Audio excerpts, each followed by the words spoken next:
আজ আমি রান্না করব লাল শাকের ভাজা। এই জন্য দেখুন আমি লাল শাক নিয়েছি, আর এখানে নিয়েছি একটা ছোটো সাইজের টমেটো কুচি করে নিয়েছি, আর এখানে নিয়েছি হলুদ গুঁড়ো, লঙ্কা গুঁড়ো আর লবণ। আর এখানে মশলা হিসেবে ব্যবহার করব আমি পোস্ত, সাদা আর কালো সরষে। পোস্তুর পরিমাণটা আমি বেশি নিয়েছি। চলুন এবার আমি শাকটা কেটে নিই। আমি শাকটা কেটে ধুয়ে পরিষ্কার করে নিয়েছি। আর এই রান্নাটা আমি সম্পূর্ণ নিরামিষ করব। আর এদিকে আমি রান্নাটা কিন্তু সাদা তেলেতেই করব। কড়াইতে আমার তেলটা গরম হয়ে গেছে। এবার কয়েকটি আমি বড়ি ভেজে নেব।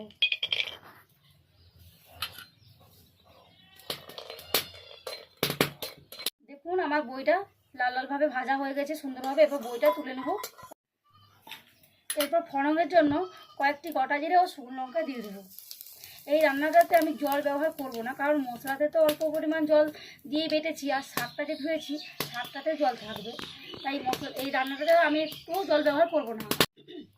এরপরে দিয়ে দেবো আমি লাল শাকটা।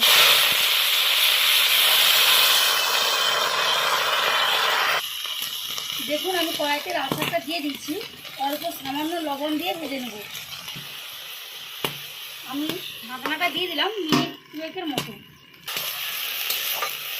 মশলার জন্য যে গুঁড়ো মশলাটা রেখে দিয়েছিলাম, এই গুঁড়ো মশলাটা আমি দিয়ে দেবো। অল্প সামান্য নেড়ে নেব।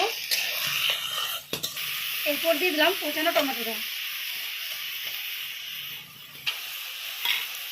আমি এই মশলাটা যে বেটে রেখেছি, এই মশলাটা আপনারা সামান্য লবণ দিয়ে বাটবেন, কারণ এই মশলাটাতে যেহেতু হচ্ছে সর্ষে আছে, সেই জন্য।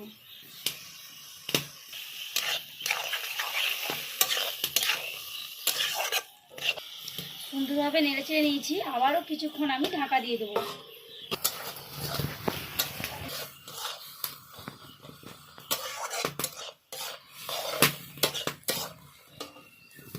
কমপ্লিট হয়ে আসছে।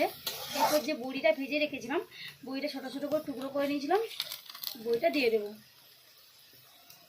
বড়িটা দিয়ে আবারও কিছুক্ষণ ভেজে নেব। আর একটু অল্প পরিমাণে লবণ দিয়ে দিলাম।